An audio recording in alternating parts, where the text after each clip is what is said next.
of being able to watch Tom Brady. Let's appreciate all. Now, on to Brady's former team. Head up to New England, where the Patriots are hosting the Cowboys on Sunday. Dallas has been one of the best teams in the league since losing the opener to the Bucs. They've won 4 straight heading into this game. Wilds, what chances do you give the Patriots to upset the Cowboys? Well, I'm not giving you chances. I am giving you a guarantee. Guaranteed with an asterisk. This one is an 80% guaranteed Patriots victory. Why, you might ask? Well, for one, I think the Patriots Foxborough crowd is hungry and still has a little bit of residual energy from Brady being there. So I think this is our first home game. We went to Texans, a little bit of a letdown game. Come back. We've got America's team playing the oh, shoot, I blew that joke. Darn it. I'm supposed to say we've got America's team and the Dallas Cowboys. I blew it. Let's edit that out for the re-air. In any event, here's the other thing, Broussard.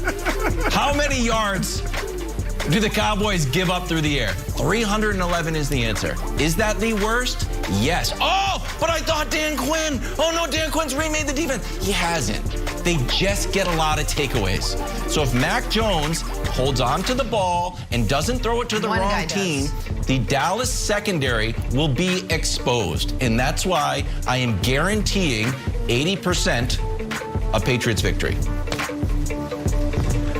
Well, look, you know I'm in on Mac Jones with you. I picked New England to make the playoffs, but no. They have very little chance. I won't go all the way full board guarantee as I did on opening weekend Tampa Bay, Dallas. I was right about that one.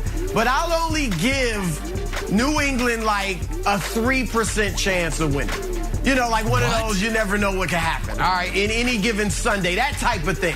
Otherwise, they have no chance. There's no way Dallas is winning this game. And you're right. You pointed out that the defensive backfield outside of Trayvon Diggs for the Cowboys is weak. Okay, however, as much as I like Mac, he's the rookie of the year right now as far as quarterbacks. No, but he's not ready to expose that Dallas defensive backfield. Okay. Oh, he's not gonna expose him. It's just not. He's not going to. And then we go on the other side of the ball, and the defense is supposed to be the strength, right? But Jameis Winston, dark horse MVP candidate, dark horse, he had his way with him. 2 touchdowns. They scored 21 points offensively. Taysom Hill scores a touchdown. And then last week, Davis Mills, 312 yards, 3 touchdowns. What in the world do you think Dak Presscott, with that running game, is going to do to the New England defense? Their New England's offense, by the way, 2 touchdowns, the most they've scored in any game this season. So Dallas is winning this, Nick. Because the quarterback comfortable saying it. Simone Biles would have been proud of the gymnastics you had to do there to somehow square your New England's offense's horrible take with, but Mac Jones is good. No, he's not. Hey, you guys are all like, oh, Cowboys defense is susceptible, except for Trayvon Diggs. Well, good news for the Patriots. Trayvon Diggs hadn't practiced this week. Trayvon Diggs might be hurt. Your old buddy Nick Wright, when we're getting ready to do Nick's picks coming up here in about 22 minutes, you got to scour those injury reports. I've been doing it. Have you been doing it, America? Make sure you do before you make your bets this weekend. Trayvon Diggs might not play this week. Normally, that would be bad news for the Cowboys. Not this week, because they're not playing a team that can hurt them through the air. Patriots are awful, Wilds. They're a bad football team. Davis Mills, Wilds, you have taken my advice and you have started to tweet more. Unfortunately for you, sometimes those tweets are emotional and reveal honesty. You tweeted on Sunday, I must admit, I was worried we left Davis Mills too much time. You tweeted that about your Patriots. He's good. Yeah, exactly. Your team is not going to have how about this for not some 80%, 97% alert, cowardly stuff. Here's a guarantee. The Patriots will not have a single win this year over a team that makes the playoffs. They will not have a single quality win all year long. Cowboys are making the playoffs. Patriots aren't beating them, Jenna. Simple as that. Take it to the bank. Literally take that to the bank. They're going to be like, why are you telling me this? Yep.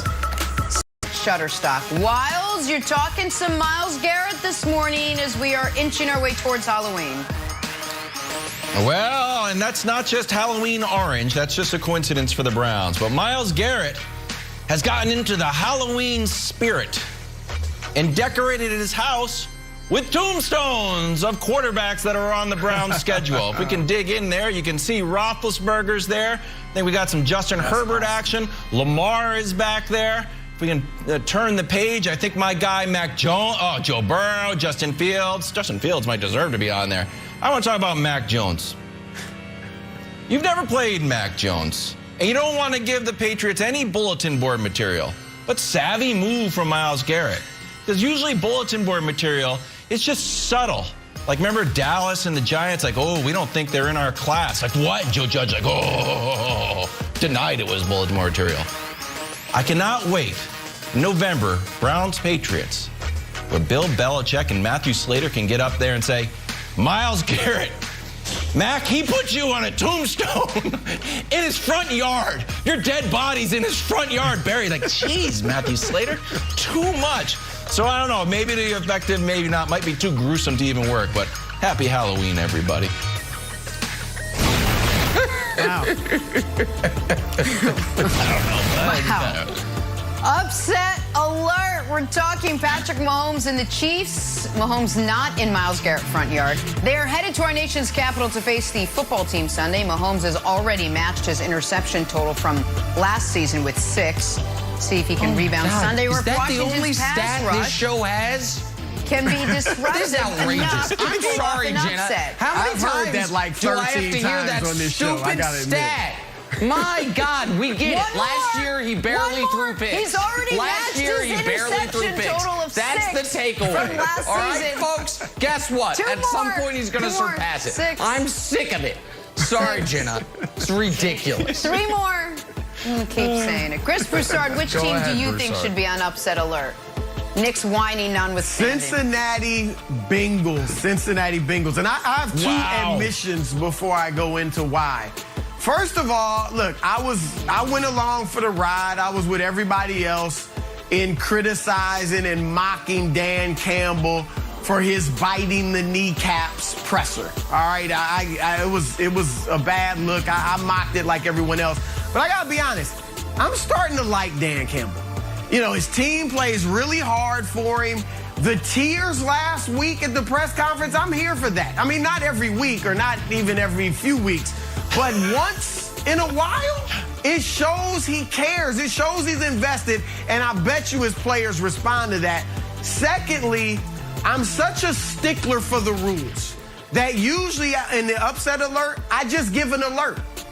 But I am going beyond that, and I'm breaking the rules this one time, and I'm saying it is an upset prediction. The Detroit Lions will beat the Cincinnati Bengals this weekend. Take it to the bank. Well, I follow the rules, Nick. So this time, no, I'm going a little further. The extra mile. Now, here's the deal. Detroit, as I said, they've been playing hard. They should actually have a victory. All right, they're winless, but they should have a victory. Baltimore, if it wasn't for the longest field goal in the history of the sport at any level, 66 yards at the buzzer, Detroit beats Baltimore. And then last week, again, at the buzzer, last second field goal by Minnesota, 54 yards, that's still long, to beat them.